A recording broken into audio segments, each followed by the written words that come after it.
เราจะใช้ในดอกนี้ส่วนสากลmộtการวิจัยคอมพิวเตอร์ในเปเปอร์นี่คือเจ Asus TUF A15 series ឆ្នាំ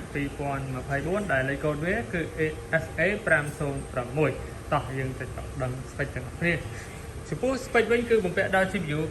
AMD Ryzen 5 ចំនួនទេប្រព័ន្ធចំពោះ RAM វិញគឺ 8GB DDR5 ចំណែក RAM វិញគឺ 512 PCIe Gen 4 ហើយចំពោះទំហំអេក្រង់វិញគឺ 15.6 Full HD ដែលមាន refresh rate ទៅដល់ 144Hz ចំពោះ GPU វិញគឺបំពាក់ដោយ NVIDIA RTX 3050មកជាមួយផងដែរគឺ 4G ហើយចុងក្រោយគឺភ្ជាប់ជាមួយនឹង Windows 11 Liecense ចំណែកទម្ងន់វិញគឺត្រឹមតែ 2 គីឡូ3តែប៉ុណ្ណោះគឺស្រាលមែនទែនសម្រាប់ laptop នេះអ្នកនរគ្នាក៏អាចចូលទៅប្រើការងារកាត់ត design វីដេអូ MMO ជាពិសេសសម្រាប់អ្នករៀន IT ទៅថ្មីៗអូខេឥឡូវយើងបង្ហាញរូបរាងជូនអ្នកទាំងគ្នាចំពោះរូបរាងវិញគឺពណ៌ខ្មៅក្រិបតែម្ដង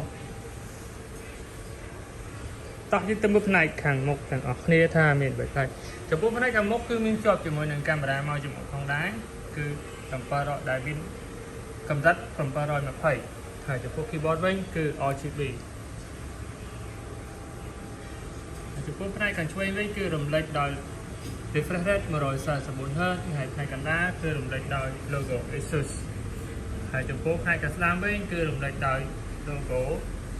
Asus TUF A15 ហើយជាមួយនឹង logo AMD Ryzen 5ហេចំពោះផ្នែកខាងក្រោយវិញគឺរំលេចដោយ logo Touch Series ថ្មីតែម្ដងដែលមាន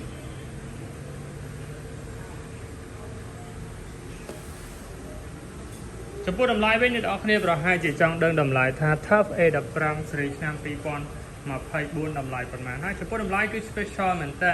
សម្រាប់ promotion ខែថ្មីនេះគឺ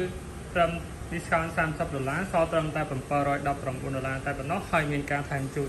នៅកាដូជាច្រើនទៀត